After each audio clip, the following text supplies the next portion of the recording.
Thank you all for coming. It's wonderful to see such a good group. I hope you've all got all the handouts. If not, please share with your neighbor if you would be willing to do that. Our topic today is in-home and home health care services. I want to say a couple of things before we move forward. In that is I want to give you a disclaimer, which applies to all of our classes. And that is that the companies that we ask to come and speak are not the only options in the field, and we are not expressly endorsing them. However, they are companies that may be very helpful to you in finishing well. The speakers have graciously accepted the invitation to come and speak, and we're happy to have them. And they're going to share with us, and we're going to learn what's available in the community so that we can be better prepared for what we need. And we were to have our elder liaison, Morris Eagleman, come and pray, but there was a little miscommunication. He's on his way, but he's not here yet. So Dave Coffey, elder in place, is going to offer us a prayer. Thank you, Dave. Father God, we just thank you that we can come together and in your name and learn more about what we need as we advance in age. Thank you for Sylvia and her team that organizes all this. We just pray, Lord, that you be with us in this meeting today and all that is said and done, that we glorify you. We just pray this in Jesus' name. Amen. Thank you very much, Dave. Okay, our first speaker is Cynthia Wolcott from All Seasons In-Home Care. Thanks, Morris, you're a little late, but thanks for coming. Cynthia has provided us with the cookies, and she's going to come. She's got the slideshow that's on the little blue paper that you've got there. So please welcome Cynthia.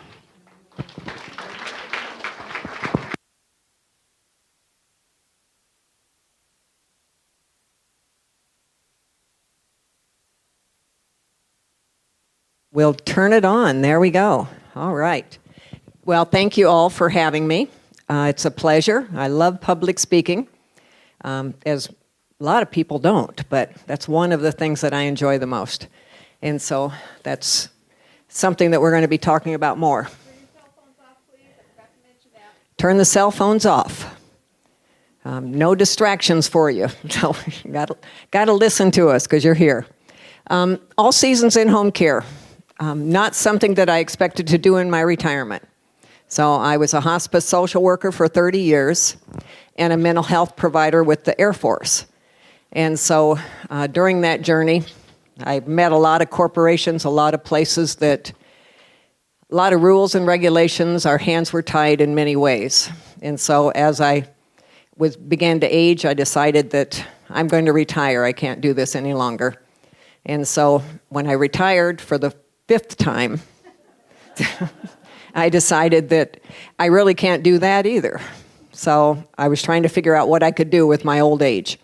And so I thought, well, I love people. I love caring for people. I love helping people through the journey of aging and end of life, ultimately. So I originally named this business Final Seasons because I was so comfortable with the end of life that I thought, oh, that's ideal. And then my granddaughter came along and said, oh, final is too final.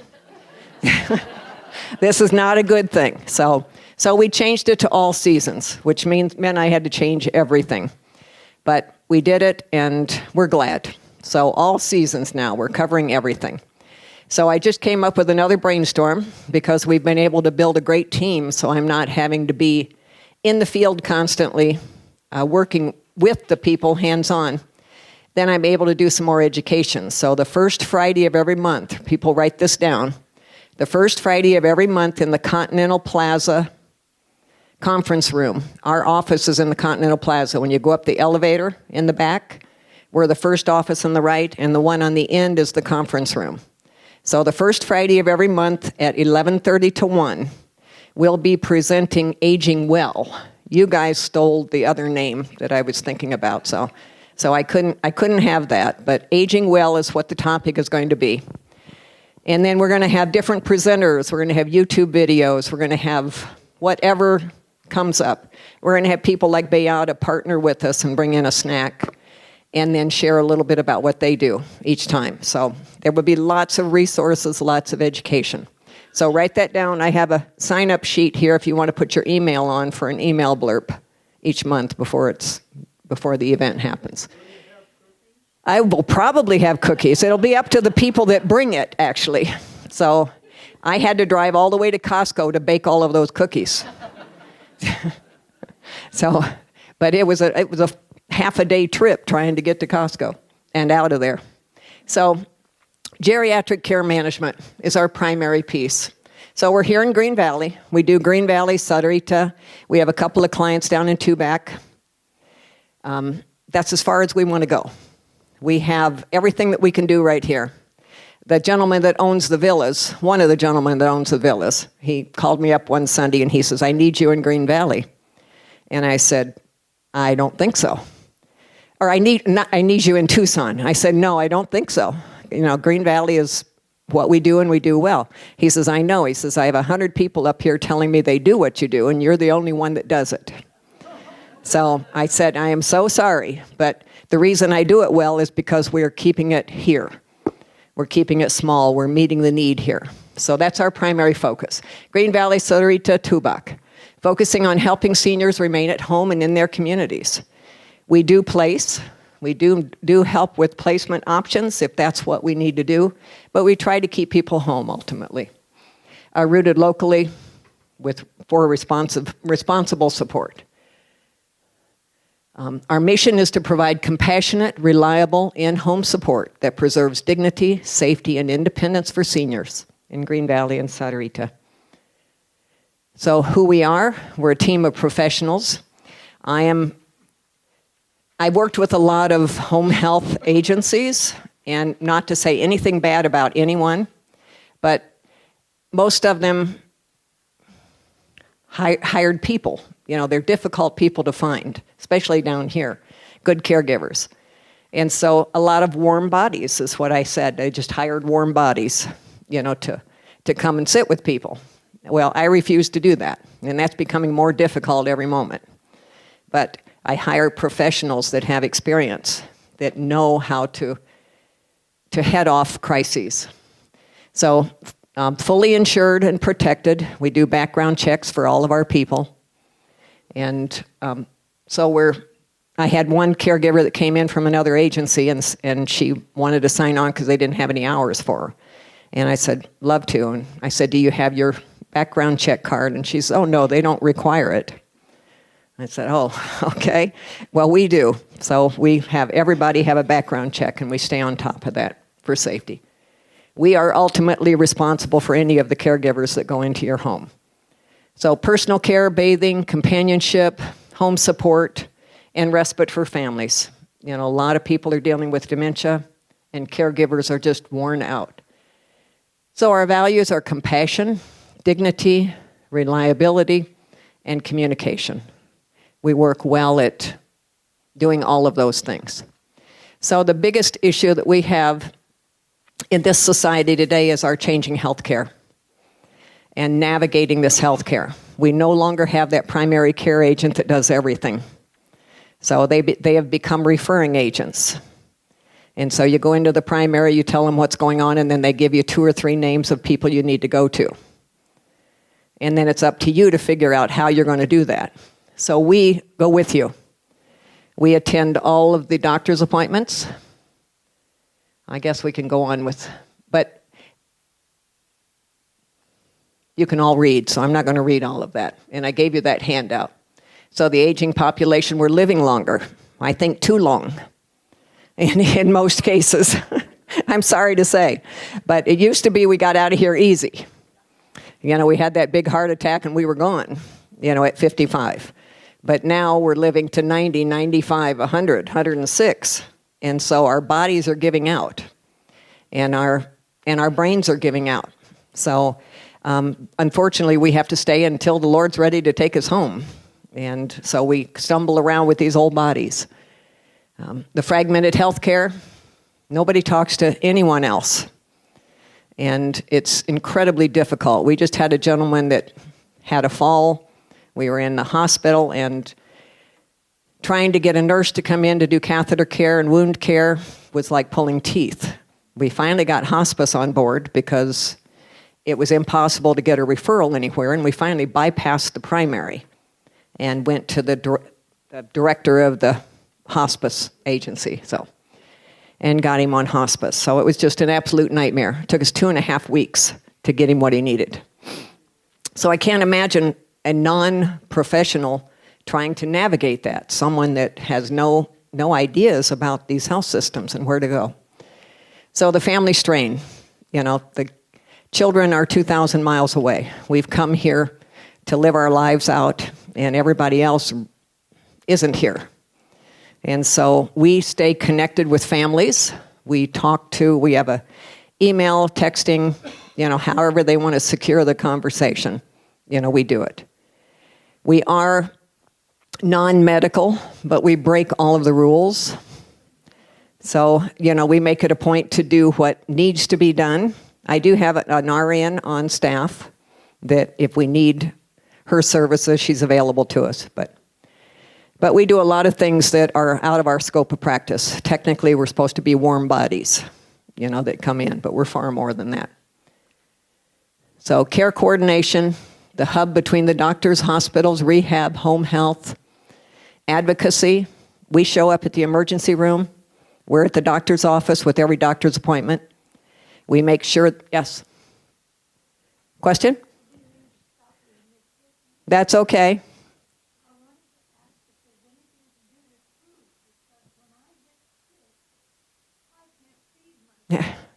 We do all of that. She said she wondered if it had anything to do with food, because when she gets sick, she doesn't have any way to prepare her food. So yes, we do all of that. And it's part of the care management plan. You have one person, and we'll talk about that more. So you'll get that information as we go. So medication safety. We set up med boxes. I have 3 of my clients right now that are on electronic med boxes that set off an alarm and open a window each time that medication needs to be dispensed.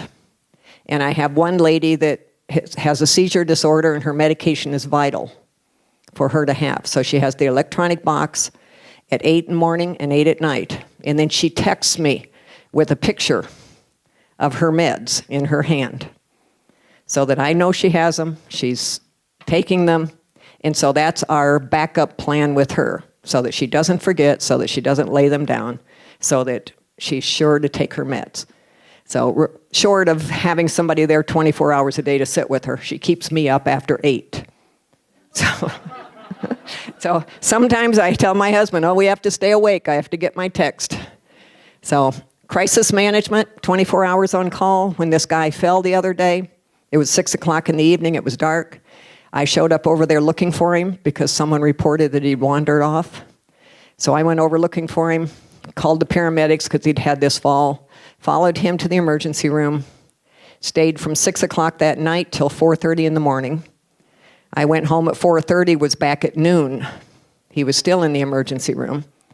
I made sure that his needs were being met, and then he was finally transferred to a room, and then my other care manager was there at 9 o'clock that next morning and spent the day with him trying to get everything figured out.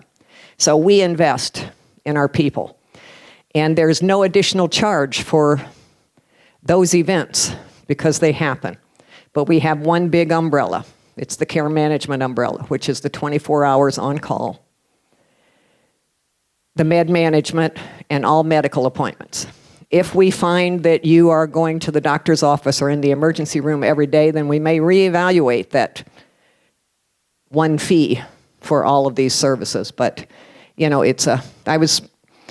of the gerontologists I work with, he says, I could be getting $150 to $200 an hour for care management. I said, I don't think so.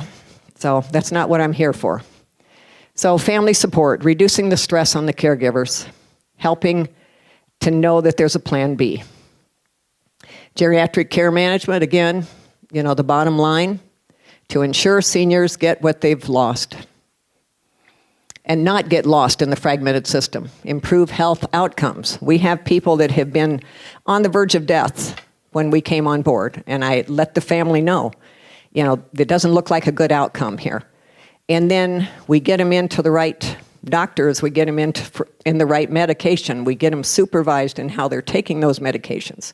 We're with them emotionally, the stress is reduced.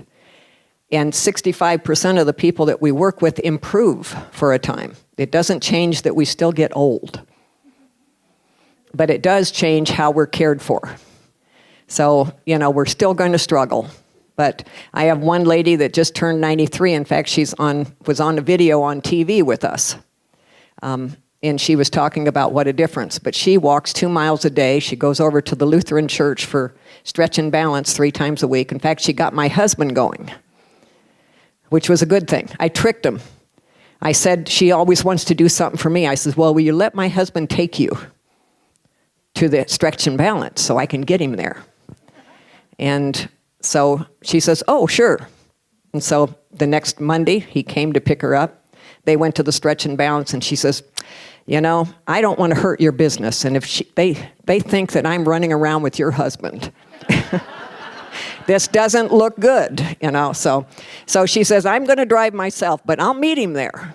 And so then he figured out the trick. I said, I told her that you needed him, and I told him she needed him. So it all worked out. He's going now 3 times a week. So where am I at? In today's medical world, it's not just helpful, it's essential. Having somebody to walk with you through all of those challenges of health care. Because if you don't ask the right questions and they don't see a professional care advocate with you, they don't think you want to know. And so there's a big difference, because most people don't have the right questions to ask. I can be a fly on the wall in the room if you guys are navigating your system well, and you're asking the right questions, and you're giving the correct information and receiving the correct information. I won't say a word. But if I find that you say, oh, I'm fine, which is what everybody says when they go in. Now, hold on just a minute, What about this and this and this? And so then they say, oh, yeah, why'd you have to say that? So we're there for 20 more minutes, and the providers are willing to share with us because they know that we're serious about their health, and we're not just going to pass it off. And it does make a big difference. We focus and very knowledgeable. We know all of the resources. I'm very familiar with Beata. Flag me when my time is up. And carefully screen the care support, training and supervision, flexible scheduling.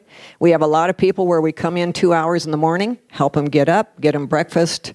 Speaking about the food, we do get up, help them get going for the day, make sure they're taking their medications, and then we may pop in at 5 o'clock in the evening, get them undressed, get them ready for bed. I have a lady that we take her TED hose off every night. So we come and put them on in the morning, and we take them off at night because they're incredibly difficult to get on, and they're essential for her. So we split our time. We don't mandate 4 hours. We use what's necessary. And I think we've done all of the other. Wheelchair transport. I had a gentleman in the hospital. We were there for 16 hours. They discovered that he didn't have a brain bleed. He didn't have anything else going on and can go home. Well, he was in a assisted living, but I couldn't get him transferred. He was too tall and too weak for me to transfer him safely. So they said it would be another 8 hours before they could get him home. And I felt so bad because we're sitting in the hallway at Banner Hospital for 16 hours already, and then he's laying there for another 8. So I bought a wheelchair van. I said, none of my clients will ever do this again. If long as they don't need a stretcher, I can get them home. So we have a little Chrysler minivan that is adapted for wheelchairs. So free consultation, we come in, we'll give you all the information. I can talk till I'm blue in the face. And so I'll give you all the information that we can. We match caregivers to you and to your wishes. Same with care managers. I'm a very direct, gruff person? I don't know. I just tell it like it is. And so that offends some people. So, I have a few people that she's too bossy. Yeah, okay. So then I have Michael, another care manager that is very soft-spoken. He's very caring, sharp as a whip. He won't miss a thing, but a better match, than with me. I have one lady right now that I have on board, and when I first went in, she says, I don't think we're going to make it. And I said, well, we have other people that we can match you with.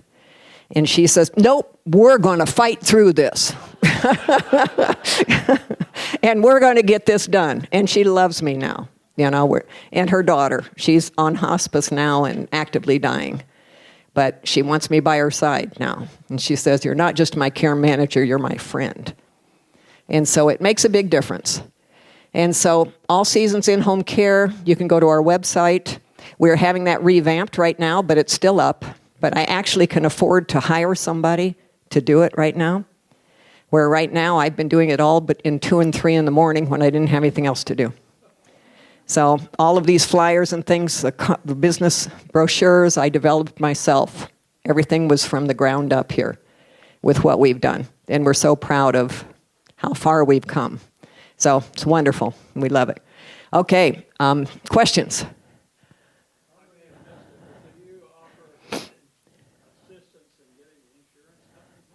We do. You can take mine down. Sorry, I hit the wrong button.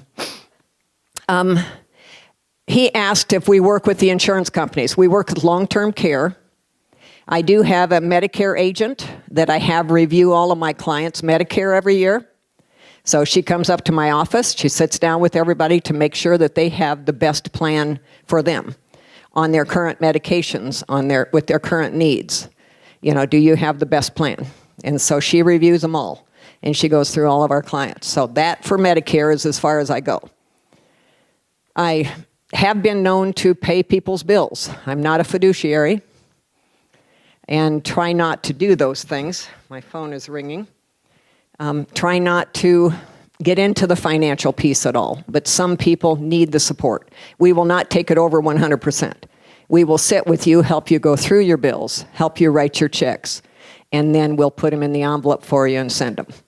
And then we'll make sure that your checking account is secured and that nothing irregular is going on. So we are the daughter that you wished lived next door. Yes? How many staff? Yes. How many people are doing all of this? Actually, we're quite small, very intimate. We have 3 care managers now, a 4th one coming on. And then we have 13 caregivers on staff. And we are continually hiring. But we refuse to hire warm bodies. We want experienced, knowledgeable caregivers. So, when they come into your home, you know that they're going to be up and ready to go. They're not going to be a 16-year-old sitting on the couch playing with their phone, while you're taking care of yourself. So, and that's not to knock any other agencies, because there are good people out there. And actually, I've called. I'm partnering with another agency here in town, and using their caregivers at times, because I've had a few crises where we had 24 hours care all at the same time, and that puts a strain on our ability to meet the needs. So. Of all the facets of caregiving and transportation and doctors and primaries and advocacy, it sounds like that's the answer to a person's dream. Absolutely. He said because of all... Checking in someplace right. where anybody looks at it. That's exactly right. So how do you bill us for doing this? There's one fee a month. We come in, we do an assessment. There's one fee for care management, and then it's $37 an hour for caregivers. So we evaluate, that I really don't like to talk about money because everything varies when you're with individuals and the individual plans. Care management runs about $500 a month. We're looking at increasing that right now. And then $37 an hour, that's one 1-hour visit a week, just to stay in touch with you, make sure everything's going well. None of our hours are ever precise. I had a caregiver agency that mentored me when I first started this. She says, if you bill in 15-minute increments, you can make $60,000 a month. And I said, I don't want to be a slave to 15-minute increments and trying to keep track of all that. I don't want to bill for every phone call I make and every moment that I spend doing paperwork. Those are all 15-minute increments that she bills for. And then they have a surprise bill at the end of the month. We bill one sum, you prepay it, and then the first of next month, if you had extra hours that needed to be added to the next month's bill, we do that. If we didn't spend as many hours as we'd anticipated, then we prorate and take those hours off of the next month. So we keep things as fair as we can. We keep them as simple as we can, because I made up my mind that I wasn't going to be a slave to bookwork and paperwork. Hospice work, I was doing 5 hours of paperwork nobody read every night. And, I said I'm not going to do it. So we have simple paperwork. If you want to sue me, I have a wheelchair van. So, you might get that. If you... long-term care will pay, some long-term care will pay for in-home. We handle that. That was one of the other insurance things I didn't touch on. We do handle and help you with long-term care. We're not licensed with the VA yet. We're hoping to someday, but it's a long, bureaucratic process. And I'm really, as much as I want to help our veterans, I'm not quite ready to deal with the government again.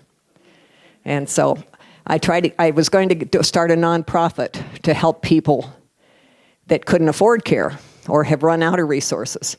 And then I looked at all the red tape that goes along with that. And I mentored with a friend, and he told me, he says, take the fork in the road. And I knew immediately which fork I needed to take. And I said, now is not the time. So I didn't start the nonprofit that I'd hoped to start because of the bureaucratic red tape again. So I'm staying out of that. We were going to start an assisted living. And then I read all the rules and regulations for that. Time. Okay. Thank you all. Sign up for the email list to get the information for the first Friday of each month. And then if you have any questions, I'll be over here. Thanks. The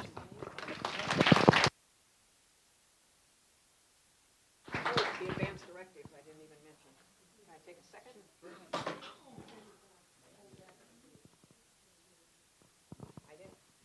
I didn't look at my paperwork. I gave Karen a copy of the Arizona long-term care planning packet. I do those outside of our business. I'm a notary. So if someone wanted me to come in and help them fill out an up-to-date advanced directive packet, you should have an up-to-date medical power of attorney, if nothing else, for the state of Arizona, because a lot of times they don't recognize what attorneys have drawn up in other states. So she has the original and can make extra copies if you'd like, or you can go on the state website and type in advanced directives. Healthcare directives, MPOA, medical power of attorney will get you there also for Arizona. And then you can download your own packet. But everyone, please. And then if you want someone to come and notarize, spend the time, there's a fee for the hour that we'll spend, but it's well worth it because you know you're getting it done correctly. All right, thanks.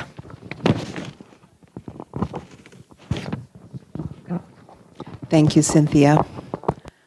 Appreciate that good information for us today. Okay, our next speakers are Olivia Fund and Marisha Murrow, and they represent Beata Home Health Care, and they provided the donuts, so let's give them a warm welcome too.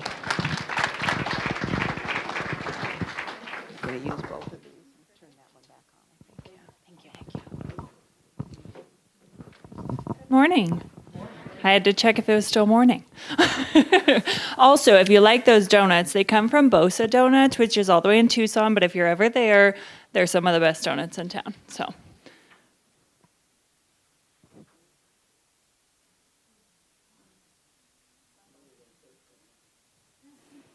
a little help in the back. All right, while we get this figured out, we will introduce ourselves. So I'm Olivia Fund. I am the director of the Assistive Care Office for Beata, which is here off of Esperanza Boulevard, right next to the PNC Bank. I have been in healthcare for a little over 10 years and have been at Beata for about 6.5, and in the Green Valley community for a little over 4 years. So I love what I do. Never really want to go anywhere. And this is Marisha Murrow, and I'll let you introduce yourself and tell them about you. Hi, everybody. I did not get nervous until I got up here. I am a physical therapist assistant by trade. Been doing that since 2007. I recently transitioned into a clinical liaison position, just to try to get an idea of how things work on the other side of things in the office. So I do a lot of referral coordination, and I've been with Beata going on 9 years. And I live in Green Valley, Sereda area, so I'm very familiar. I used to work at the Green Valley Elks Lodge. Went to school at Sereda High School, so it's home. And Olivia? Oh, we got to go back. Oh, there we go. Okay. So who is Beata? We're a nonprofit, quality-focused company, and we really pride ourselves on compassion, excellence, and reliability. If you don't know about Beata, Beata was founded in 1975, so we've been around for a little over 50 years by Mark Beata. He, on the East Coast, decided that there was not the kind of care that he would want for his parents and his grandparents, and so he took his life savings and he opened a Beata in a one-bedroom house, and he hired one nurse and said, let's provide better care than anybody's ever done before. And so now we are in over 25 states and 6 countries.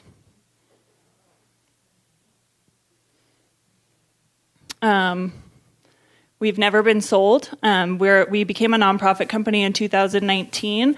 Mark Beata decided that it was more important to him to be a nonprofit than for him to own his own company. And so now we have the Beata Foundation who backs the company, and we have a board of directors of over 10 people that help make all the decisions and ensure that our company will never be sold. So we have a complete continuum of care of services at Beata, and I know that our primary focus here today is going to be on our skilled home health services, but I wanted to tell you a little bit about what we do as a whole. So as I mentioned, I'm with the assistive care or personal care services, so we provide caregiving in the home. We do skilled home health services, so that encompasses physical therapy, occupational therapy, speech therapy, social work. Am I missing anything? That's Marisha's wheelhouse. We have a hospice team that has been in the Tucson and Green Valley area for a little over 2 years now. We also do skilled adult nursing, so not that this will pertain to many of you, but if you know anybody that it does, adult nursing provides care to people who have things like muscular dystrophy, ALS, bowel routines, children with developmental disabilities, and it's a service that's paid for by Medicaid typically.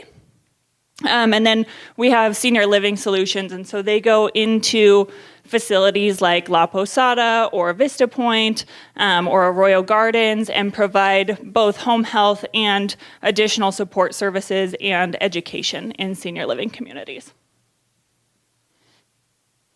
That's you. I'm up. So I am with the Home Health Office, and the Home Health Office offers skilled services. These are typically services that are covered under your insurance, which is Medicare, United Healthcare, and it is ordered by a physician. So a physician would be following this plan of care. Those services do include nursing, physical therapy, occupational therapy, speech therapy. We do also have a medical social worker and shower aides or home health aides that will come out a couple times a week to assist with showers if needed. That's not something that is always needed, but it is something that we do provide just in case.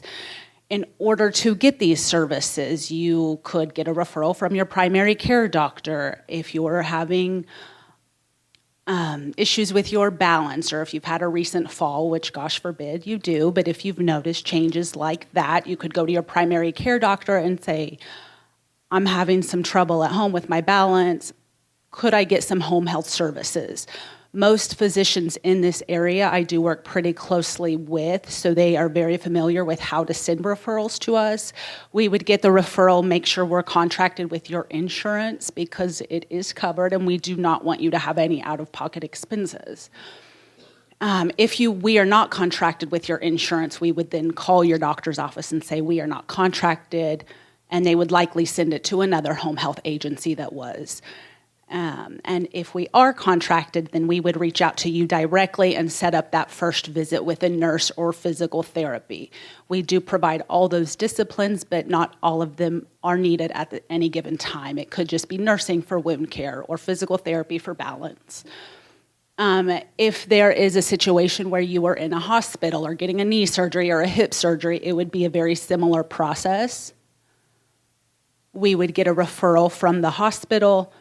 Once we make sure we are contracted with insurance and everything checks out, we would reach out to set up that initial visit. Any questions so far on the home health skilled services?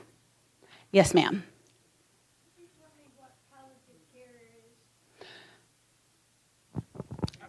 Go ahead. Okay, neither of us are hospice experts, but I can give you a brief overview. So palliative care is in the hospice realm. It is a service covered by Medicare, but it is not necessarily end of life, where true hospice care is that you have an expectation of living for 6 months or less is what your doctor is assuming. Now, that's not always true for hospice care, but that's kind of the guidelines. For palliative care, you're really looking at comfort care at home, and there are very few hospice companies that do true palliative care. Beata does not, but I could give you the names of a couple companies that do. And with palliative care, you can still engage in any treatments that you may be getting. So if you are going for cancer treatments, you want to see your regular doctor, you can still do that. And then the palliative nurse will provide comfort care in your home and help you with your transition to hospice if you get there at that point, or help you with your transition back to your independence. Whereas in hospice care, you are really giving up most of those abilities to see your outside providers because you have a doctor assigned to you at home, and all services are being provided at home for comfort care. Mm-hmm. And if you are on palliative, you can still receive home health services. If you are on hospice, you cannot. So there is a little bit a difference with that. And somebody did ask me a question at the beginning before we started chatting about homebound. Some of you may hear that term correlated with home health. Homebound status means that leaving your home is difficult or taxing. You require help or somebody to take you, or you have an assistive device like a walker or a cane. It does not mean you cannot leave your home. You can still go to church or medical appointments or the grocery store to get food. There's a little bit of a gray area with that. So most people can qualify for homebound, but if you are going to work, some people still do work past 65, if you are going to work or going on cruises or road trips, then that would disqualify you because, of course, your insurance is going to say, well, if she's able to do that, then she can go to outpatient therapy. They don't need home health. So there's a little bit of gray there, but you can still leave your home. Don't let that homebound word scare you. Any other questions? Yes, ma'am.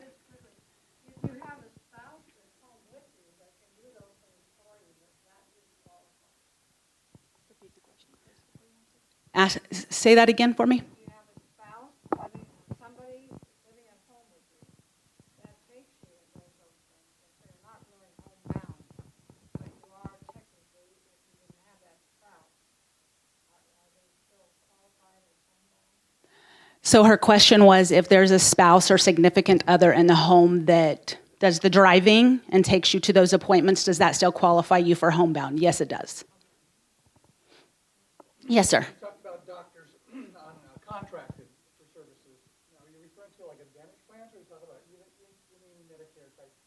Because like my wife's plan covers, you can go to any doctor because she has Medicare Advantage, not Advantage, but supplemental.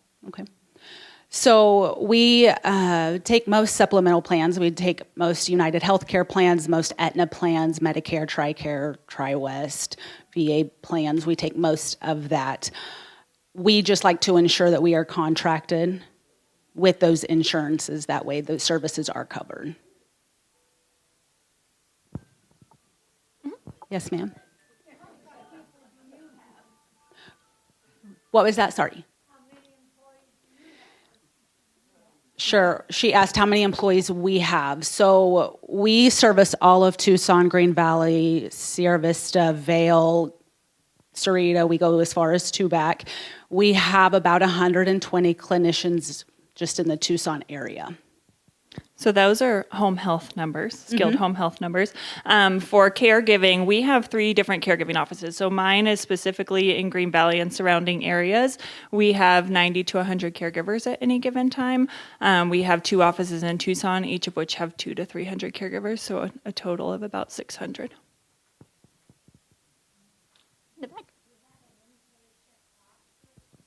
The question was, do you have an inpatient hospice? No, we do not.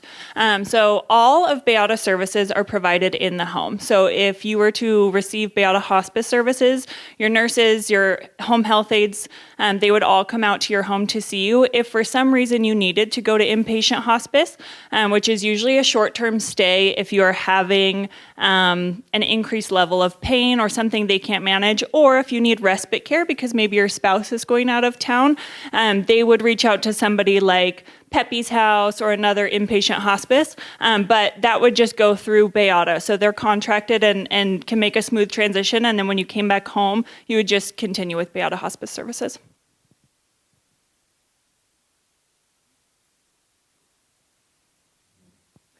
Okay, I know that Cynthia talked a lot about kind of home care services, so I won't go super in depth about ours, but I will kind of tell you some different things between us and All Seasons just so you kind of get an idea.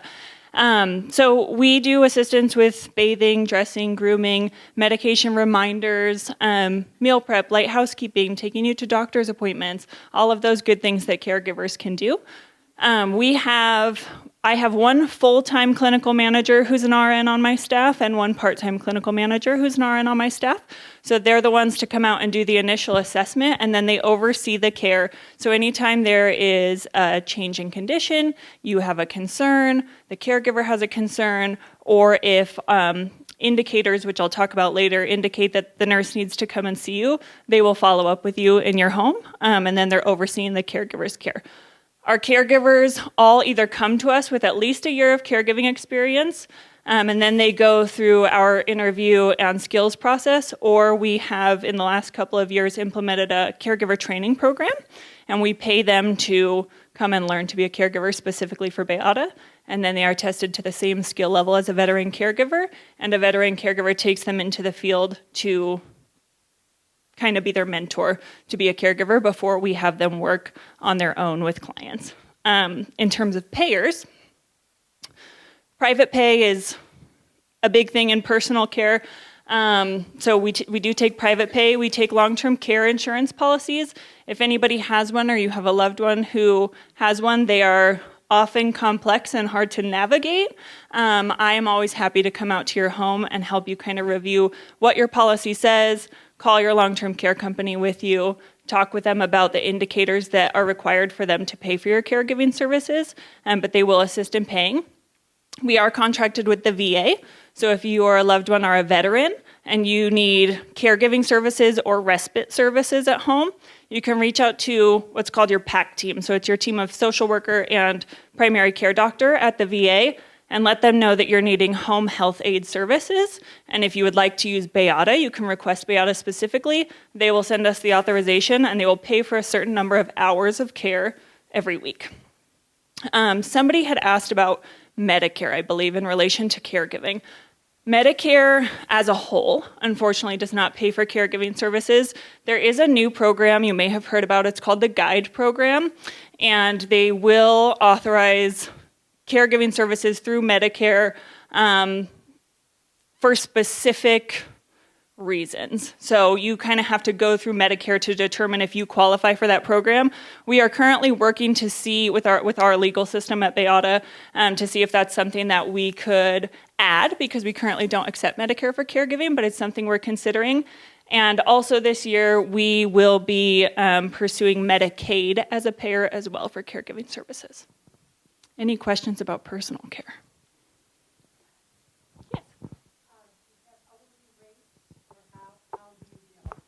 Yes, so we bill hourly. Our standard rate is $37 an hour as well for anything that's 4 hours or longer. It's sort of a case-by-case basis on if you only need 2 hours of care, 1 hour of care, but we can do anything from 1 hour a day up to 24/7 care. And we bill weekly. So our week runs Monday to Sunday, and we bill the following Thursday. So we get either a checking account or credit card on file. We bill you the following Thursday, and then we send you a statement in the mail. And I just wanted to point out, if Bayada Caregiving is in, or you have a caregiver coming, as well as home health services like physical therapy, our physical therapists or clinicians are really good at training the caregivers on what they are doing. So there is carryover throughout the week, because you may not have the physical therapist coming every day, but we're showing the caregivers what we're doing in our plan of care, so that can be followed throughout the week.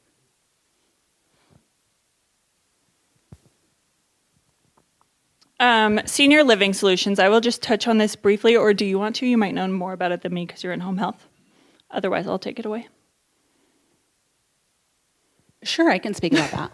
So we do have program managers within the senior living communities, like La Posada, Silver Springs, Vista Point, and they have a team in there. It's a regular team, and they're in several different communities all around, and they will have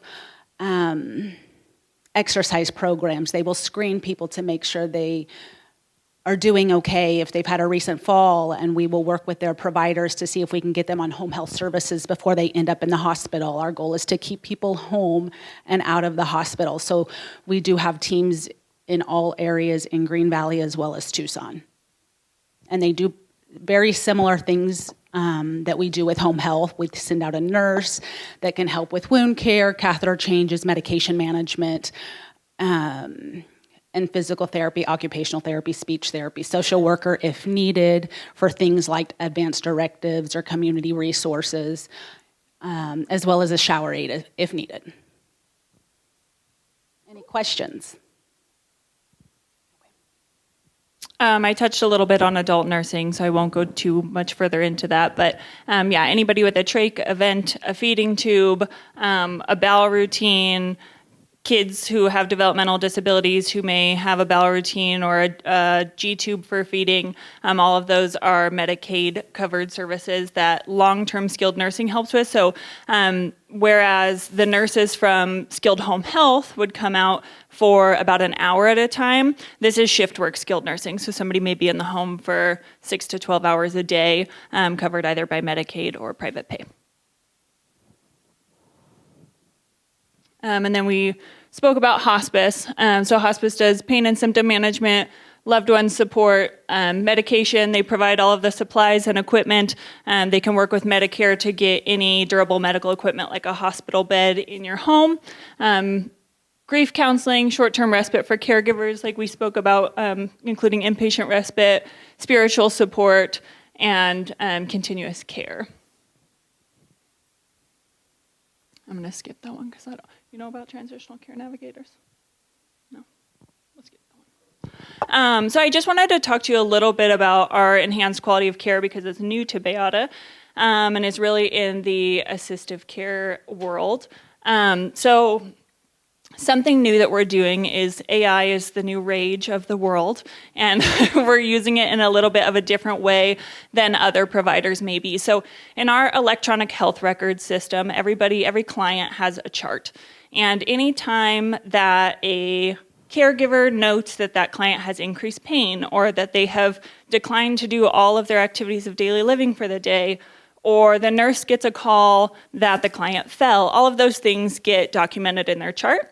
And then every day, our clinical manager goes in and looks at a risk dashboard. That risk dashboard tells us what risk level that client is at for either having a fall with a major injury or going to the hospital. And as that risk level increases, that indicates to our nurse, oh, I need to call to check in with that client. I need to go visit that client. We need to suggest that they get home health in the home to avoid them having that fall. We need to suggest that maybe they seek out hospice care. Whatever the solution may be, the nurse works with you one-on-one because our goal is always to keep people in their homes with comfort and dignity for as long as they want to be there. So a cool new way that we're using AI to help us keep people out of the hospital and from having falls. We've been using it since August, and we have seen about a 50% decrease in falls with serious injuries, and we are starting to see that decline of hospitalizations as well.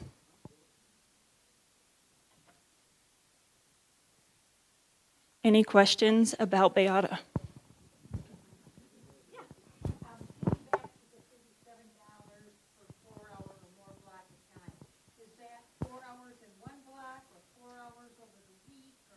Yes, it's 4 hours in one block of time.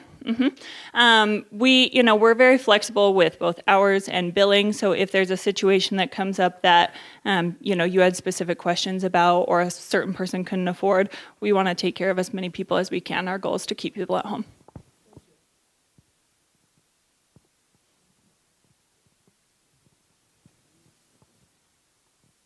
Any other questions?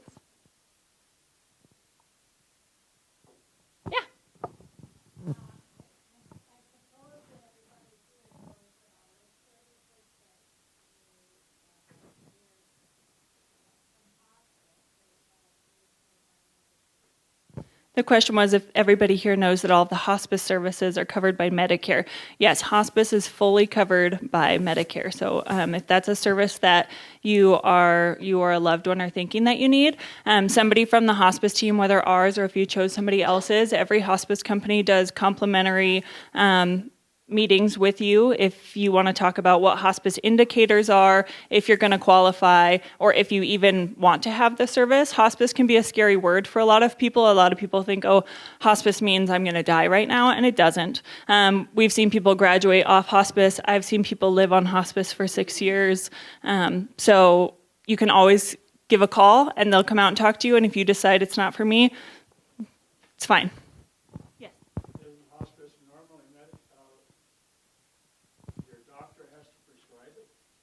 He asked if your doctor normally has to prescribe hospice. Yes, typically. So you can get, your doctor can say, yes, I see the indicators, and they will just send that to the hospice company. Also, if the hospice company can get any previous medical records from other people who have provided care to you, so even if that was, we have a client in assistive care who is curious about hospice. Home health was just seeing them. We can get home health's record to hospice, and the hospice doctor can bring them on board because there is a doctor with every hospice company. Maybe a small question, but when you're talking about hospice, and you've mentioned two different aspects of it, like initially and sometimes you get back out of hospice, and then end of life when you're bedridden. Okay, the two of them, say the temporary one, the 6-month one you described and in and out, or does hospice take full control over your primary physician like they would when you're bedridden? So the question is whether you're at the end of life and on hospice care or at the beginning when they're saying maybe you have 6 months left to live, maybe you could graduate off of hospice. Does hospice still take full control away from your primary care doctor? The answer is yes, in both cases. So if you are on hospice services, you have a dedicated doctor from hospice that will be in charge of your medications, coordinating with the nurses, all of those things. If you graduate off of hospice, you would go back to your primary care doctor. But when you're on hospice, if you're on palliative care, you can still see your primary care doctor. If you're on hospice care, really everything is under the umbrella of hospice, no matter what. Are there choices in doctors for hospice, or you get the one that's assigned to you? The question was, are there choices in doctors for hospice, or you do get the one that's assigned to you? Normally, you get the one that's assigned to you. If you have a really, really large hospice company that might have multiple doctors, you may have a choice between two. Most hospice companies have a single doctor that would be assigned to you. That doctor usually sees you via telemedicine with the nurse in your home. The doctor doesn't usually come out to your house. Sometimes people jive with certain people and others not.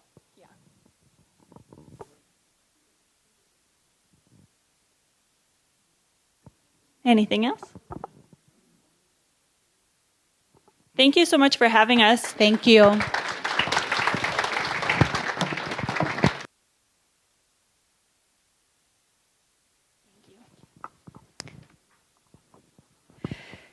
Thank you, ladies. All did a good job, all three of them. Should we give them another hand? Great stuff. Thank you. Okay, as a reminder, I just want you to know that this session's being recorded and it will soon be available on the church website. You go to ministries and then to Finish Well, and you can see the recording. And also at your table, you have this handout called Tidbits to Help You. Just want to go over that with you briefly. These are just things that have come to our attention that we want to make sure you're aware of. La Posada is providing a lot of community resources for us. One of the things they do is adult daycare. There's information there about that, and they do, through the county, sometimes get grants. So that is worth checking out, too, if you think the cost is more than you can or want to handle. They have a senior lunch program, which is free, and it's offered every day. I've got the menu here for January. It looks like a pretty good meal. They ask for a donation of $3 or recommended, but you can go. You don't actually have to sign up, but you can also call Vicki at that phone number and check on that. At the La Posada Community Center, which is next to the daycare, which is across the street from Posada Java.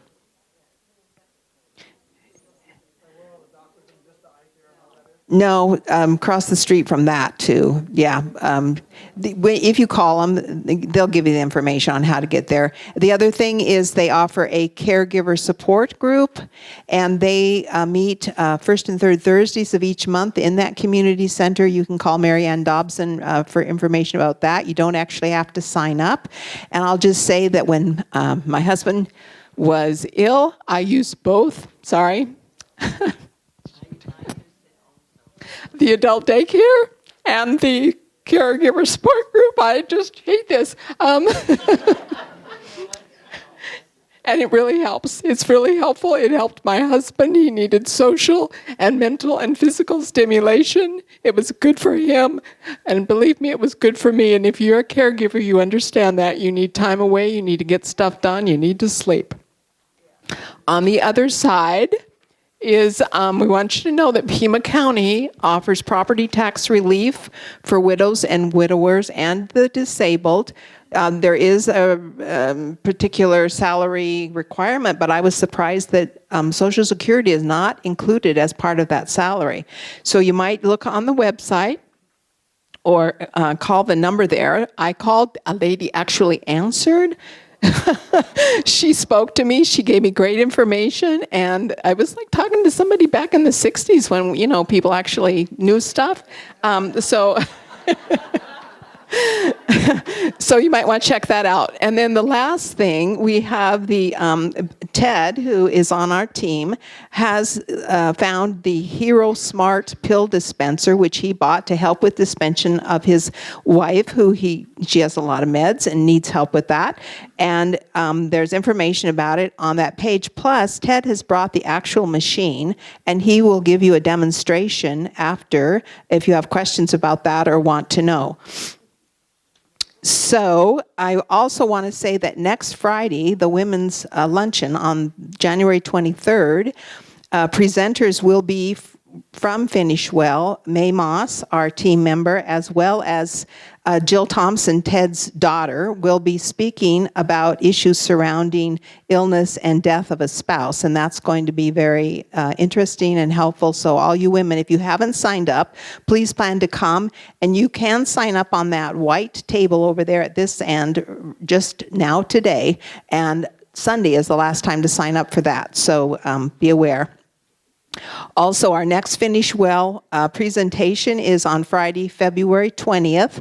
That's Friday, February 20th at 11 a.m. And we hope to have retirement and assisted living establishments presenting. So mark your calendars and plan to attend that. Also, keep working on whatever you need to work on to finish well. If you've been to these classes, you know some of the things you need to get checked out, wills, trusts, finances, whatever. Thank you for coming.